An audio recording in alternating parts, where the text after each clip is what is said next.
Gus Dur, dalam upaya mencopot Anda, siapa orang yang paling bertanggung jawab atas pencopotan tersebut menurut Anda? Dua. Siapa? Amin Rais dan Megawati. Mengapa? Ya, tanya sana dong, kok tanya. Pak Harto itu orang pinter loh. Jasanya bagi bangsa ini besar sekali walaupun dosanya juga besar. Nah, satu pemandangan yang kurang elok, Gus. Anda keluar memakai celana pendek dan kaos oblong. Banyak orang bilang itu tidak pantas sebagai presiden Anda tampil seperti itu. Mengapa Loh, Anda tampil seperti itu? Lah ya itu supaya saya nggak dianggap presiden. Saya di dunia ini yang pantas pemimpin Indonesia ya, yang pantas jadi musuh saya cuma satu, Mas. Siapa itu? Pak Harto. Jadi, Gus Dur, tadi itu ringkasan dari peristiwa detik-detik terakhir Anda mengundurkan diri atau mundur atau dimundurkan. Nah, apakah sampai sekarang Anda dilengserkan? Apakah Anda masih tetap sampai saat ini tidak menerima dan menganggap itu tidak sah? Oh, nggak bener, nggak sah emang. Itu proyek politik dari MPR. Karena itu Amin Rais tidak merasa perlu memberitahu saya. Iya, tapi begini Gus, setelah Anda merasa itu tidak sah, tapi toh kenyataannya Gus Dur digantikan oleh Megawati, kemudian sekarang kita punya presiden namanya SBY, semua berjalan normal saja. Lalu apa negatifnya bagi bangsa dengan pencopotan Anda tadi? Bukan soal bangsa, ini soal hukum. Saya dilengserkan secara politis. Secara hukum belum pernah dibuktikan saya bersalah. Yang bersalah bahkan pansusnya DPR yang dipimpin oleh sekarang Menteri Sosial Bakhtiar Hamzah. Yaitu menurut undang-undang pansus-pansus itu harus tutup pintu supaya nggak didengar orang dari luar. Tapi oleh Bakhtiar Hamzah dibuka 10 cm, di situ berjejer-jejerlah tipnya wartawan. Nah kan, jadi semua yang ada dalam sidang diketahui dunia luar. Itu pula yang membuat saya, oh ya kalau gitu mereka maksudnya melengsarkan saya dengan segala cara. Hukum gak hukum. Tapi sesudah itu apa upaya yang Anda lakukan? Gak ada. Sebab penakut bangsa ini. Kenapa Anda bilang penakut? Bangsa ini penakut karena tidak mau bertindak kepada yang bersalah. Akhirnya gak ada yang ditindak toh. Tapi sekian tahun sudah berlalu Gus. Untuk apa rasa penasaran, perasaan? Loh, saya nggak pernah itu terserah bangsa Indonesia. Saya itu memaafkan semua sampai istri saya marah kepada saya karena saya pergi ke rumah Megawati. Tapi kenapa Anda lalu ke Megawati kalau memang Anda marah dan kecewa? Saya nggak marah, yang mestinya marah itu bangsa ini. Mereka diem aja lah, kenapa saya jadi ribut? Saya nggak mau ribut. Baik, Gus Dur. Tapi disuruh memandang itu benar nggak bisa dong. Orang kan ada batasnya. Antara benar dan salah. Jadi yang benar dalam hal ini istri saya.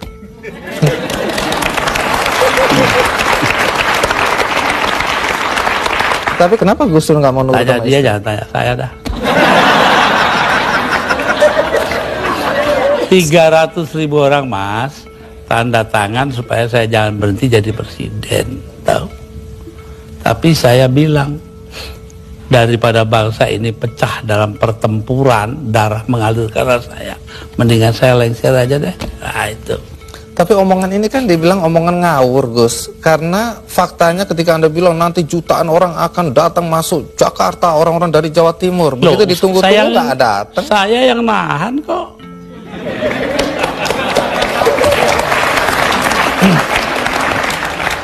Jadi kalau nggak ditahan sama Gus Dur, datanglah beneran itu ya? Bukan begitu, artinya tetap saja kebenaran kita pertahankan, tapi sikap kita itu jangan sampai bangsa ini perang saudara. Dan itu pengorbanan Anda? Ya bagi saya bukan korban, biasa aja. Nah, satu pemandangan yang kurang elok Gus, Anda keluar memakai celana pendek dan kaos oblong. Banyak orang bilang itu tidak pantas sebagai presiden Anda tampil seperti itu.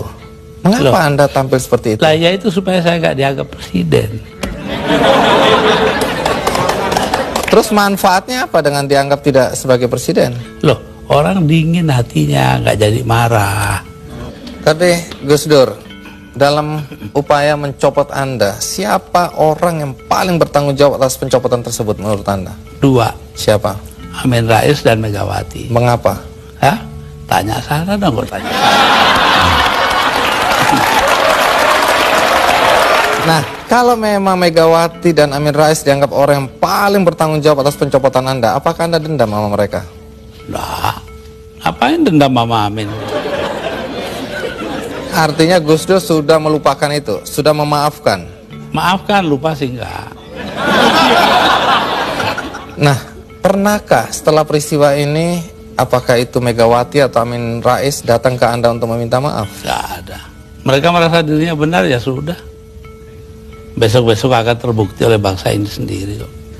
Pernyataan ini agak bertentangan dengan kenyataan bahwa kelihatannya Gus Dur sama Pak Amin Rais sama Ibu Megawati akur-akur aja, rukun-rukun aja. Saya di dunia ini yang pantas pemimpin Indonesia ya, yang pantas jadi musuh saya cuma satu, Mas. Siapa itu? Pak Harto.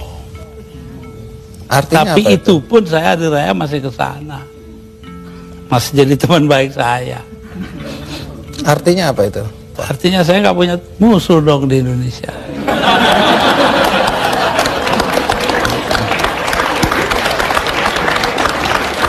Ada satu hal, kita banyak mendengar bahwa teman-teman dekat Anda dulu menyesalkan kenapa Anda jadi presiden.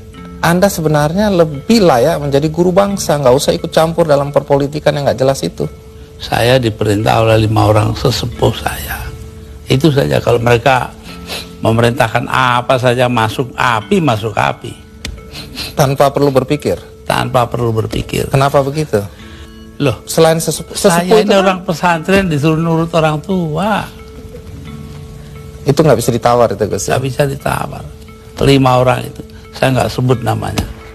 Gus Dur, dalam 20 bulan sebagai presiden, prestasi apa saja sih yang sudah dicapai? Saya itu menjadi presiden di saat Indonesia menghadapi bahaya akan terurai. Kelompok-kelompok separatis ada di mana-mana. Jadi saya berangkat keliling-keliling dunia itu 80 kali dalam 20 bulan. Jadi 4 kali 1 bulan. Itu tugas saya cuma satu. Apa? Yaitu membuat supaya integritas wilayah Indonesia ini tetap. Itu aja, nggak ada pikiran lain kok saya. Tapi ada yang menuduh. Dan ternyata berhasil toh. Kita tetap satu negara hari ini. Jadi Gus Dur merasa itu karena jasa Gus Dur? Bukan, artinya tugas saya begitu. Perkara saya berjasa itu adalah soal kedua. Tapi ada yang menuduh bahwa Gus Dur ini sebenarnya menggunakan aji mumpung. Mumpung jadi presiden, dibayari negara, keliling jalan-jalan. Allah nanti sejarah akan membuktikan. Tapi Gus Dur, perjalanan Anda itu menelan biaya sampai 52,7 miliar. Ya, tapi eksistensi Indonesia sebagai satu negara harganya jauh lebih tinggi. Jadi nggak bisa dipersoalkan itu biaya. Nggak bisa dipersoalkan. Loh, kalau enggak kan udah dipakai oleh orang-orang brengsek itu.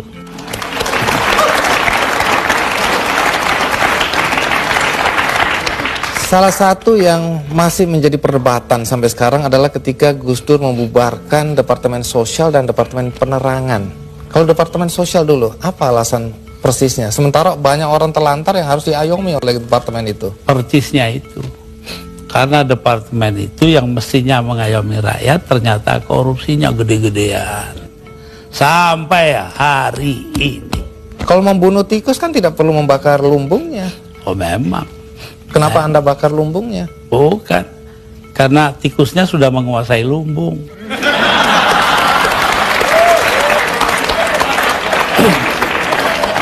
Depan dibubarkan. Kalau Depan jelas. Akibatnya sekarang pers itu sangat tidak terkontrol. Begini Bahkan pornografi sekarang merajalela. ya. Ya, betul. Itu dosa Anda loh. Enggak dong. Dosa yang nyiar dong. Dosa yang nyiarin. Saya diapa-apakan itu saya bekerja menurut ketentuan Undang-Undang Dasar. Undang-Undang Dasar menjamin kebebasan berpikir. Dan itu hanya mungkin kalau depan nggak ada. Sekarang nggak ada kebebasan berpikir. Tapi kalau kebebasannya seperti sekarang nggak ada yang kontrol, Gus. Loh, siapa ya aja bisa. Kita kontrol nanti dong. Siapa yang mengontrol? Ya antara kita aja. Kenapa sih masyarakat juga penting peranannya kok? Memang hanya pemerintah aja. Baik, Gus. Satu lagi hal yang dicatat ketika Anda menjadi presiden dan agak kontroversial, yaitu masalah PKI. Banyak orang begitu khawatir ketika Anda dulu mencabut TAP MPR nomor 25 MPRS 1966. Sebab bertentangan dengan Undang-Undang Dasar, Mas. Tapi itu ada kesan pembelaan Anda terhadap orang-orang ex-PKI dan keluarganya. Terserah, kesan nggak kesan terserah. Apa alasan yang Anda? terpenting itu bahwa tugas mengucilkan PKI itu bukan tugas negara. Itu yang penting. Apa artinya pemisahan agama dari negara kalau negara ngurusin segala hal? Padahal yang menentang PKI kan cuma beberapa gelintir orang aja. Jadi Anda tetap merasa bahwa apa yang Anda lakukan mencabut TAP MPR itu benar? Benar karena bersamaan dengan Undang-Undang Dasar gitu loh. Kenapa? Karena memang Undang-Undang Dasarnya begitu, mau diapain? Begitu itu bagaimana? Ya melindungi semua. Ya itu hasil daripada 7 abad lamanya kita berpancasila tanpa nama, yaitu yang dinamakan Bhinneka Tunggal Ika. Berbeda-beda tapi satu tujuan. Nah ini yang penting kita ngelihatnya dari situ. Kalau belakangan ini ada kekhawatiran PKI akan bangkit? Kenapa takut? PKI aja ditakuti. Gus Dur, di antara banyak statement Anda atau pernyataan Anda yang dianggap ngawur, dianggap nyeleneh, ada satu yang dicatat dan dianggap serius, yaitu ketika Anda berada, kalau nggak salah, di Italia. Anda menyatakan bahwa pernah suatu ketika Faisal Tanjung, waktu itu Panglima ABRI, diminta untuk menghabisi Anda. Jadi yang minta adalah Pak Harto. Anda dan Megawati ingin dihabisi. Dan statement itu terbuka loh, Gus Dur. Dugaan Anda kata-kata dihabisi ini, dihabisi karirnya atau dibunuh? Tanya Pak Harto. Kenapa? Karena Faisal Tanjung mengucapkan itu. Lalu Pak Wiranto sebagai Panglima Kostrad nelpon saya, Gus, Panglima saya kok bilangnya begini-begini, ya. Saya anggap itu soal politik lah. Pak Harto juga bukan soal pribadi kok, itu soal politik. Politik mengharuskan itu, tapi saya tahu juga kebiasaan Raja Jawa. Pak Harto kan anggap dirinya Raja Jawa. Apa yang dilakukan tangan kanan, tangan kiri nggak boleh tahu. Karena itu saya bilang sama Pak Wiranto, begini Pak Wir, tolong Anda pergi ke Pak Harto, tanya omongannya Faisal Tanjung yang begitu itu betul nggak? Apa jawabnya Pak Harto di Cendana kepada Pak Wiranto? Bahwa, wah nggak mungkin dong saya begitu. Megawati itu dilindungi ayahnya, Gus Dur dilindungi para kiai. Lah selesai sudah. Mau soal politik, saya nggak ada dendam pribadi, nggak ada. Malah saya terus terang aja, ini ada Yeni anak saya ini, ikut saya kemarin hari raya pertama, hari Sabtu, saya soal Pak Harto, ya maaf-maafan hari raya, sudah selesai, terus makan, pulang.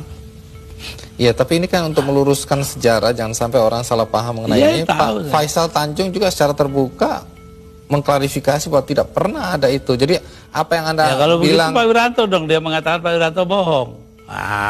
Anda bilang ada operasi naga hijau, naga merah, itu kan orang bilang. Memang ya begitu, saya dengarnya kok. Gus Dur ini ngarang-ngarang aja. Ya saya nyatanya nanti sejarah akan buktikan betul tidaknya itu. Tapi Gus Dur sendiri pernah datang ke Pak Harto untuk mengklarifikasi ini? Nggak perlu, ngapain? Tapi dari penjelasan Pak Wiranto memang Pak Harto bilang tidak pernah ada karena tadi itu ya. Kayak kemarin ini, saya ke tempatnya Pak Harto. Sepulang saya dengan suara terbata-bata karena Pak Harto itu sudah banyak lupa. Itu ngomong kepada para ajudannya. Ngomongnya apa? Saya pengen ngomong dengan Gus Dur panjang-panjang tapi nggak bisa. Itu tuh. Coba. Kenapa nggak bisa? Ya karena dia pelupa itu, terbanyak gak lupa. Pak Harto itu orang pinter loh. Jasanya bagi bangsa ini besar sekali walaupun dosanya juga besar. Siapa tokoh yang Anda anggap pantas untuk memimpin bangsa ini ke depan? Lebih dulu tanyalah, apa yang harus diperbuat bangsa kita? Bangsa kita ini paling kaya di dunia, kok jadi paling melarat sekarang? Artinya? Karena korupsi dibiarkan, tidak ditindak.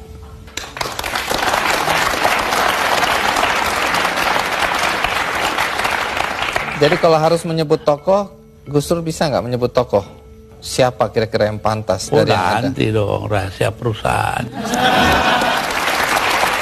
Baik. Di sini ada Ibu Sinta Nuria, istri dari Gus Dur. Ibu Sinta, pertanyaan penting nih. Kalau Gus Dur mencalonkan diri lagi dan direstui oleh para kiai, apakah Anda mengizinkan? Saya sebagai istrinya, menjadi apapun, saya akan tetap mendukung. Karena terpaksa atau karena cinta? Jelas karena cinta dong.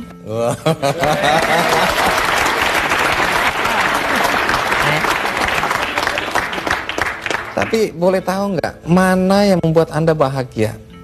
Sebagai istri Gus Dur sekarang atau sebagai istri Gus Dur ketika menjadi presiden?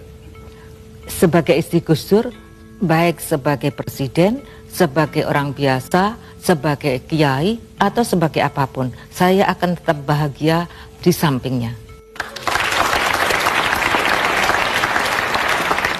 Saya baca di biografi Gus Dur ini, dulu Anda ini cantik dan diperebutkan. Sekarang sih masih cantik juga. Ya? Tapi dulu Anda cantik dan diperebutkan oleh banyak pemuda. Tapi yang tidak terungkap di sini, mengapa Anda mau kawin sama Gus Dur? Karena itu adalah kehendak Allah. Yakin? Saya yakin. Saya dapat informasi katanya Anda dipaksa oleh paman. Paman siapa? Jadi Saya punya paman. gitu. Nanti dulu. Nanti dulu. Namanya Pak Aziz Bisri. Ya, dia marah. Loh kok Nurnya itu mau aja salaman dengan Abah Kiai Bisri Sansuri, kakek saya dari ibu. Kenapa? Saya kan juga pengen salaman. Nah, itu paman ngiri. Oh. Ibu Sinta, apa sifat-sifat Gus Dur yang paling menyenangkan buat Anda?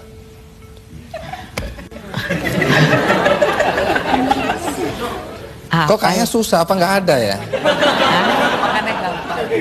Ya, ngurusnya sih gampang. Makan juga apa adanya, apa saja dimakan. Tambah lagi ya, yang paling menyenangkan yang saya, menyenangkan dulu. pada setiap kali saya melahirkan anak, ya, setiap malam kan biasanya anak bangun. Nah itu setiap kali anak saya bangun nangis, maka Mas Dur yang pertama kali bangun, kemudian mengganti popoknya yang kena kencing, kemudian mengangkatnya dan menyerahkan kepada saya. Saya tinggal netein, setelah anak saya tidur, kemudian diambil lagi, ditaruh di box lagi.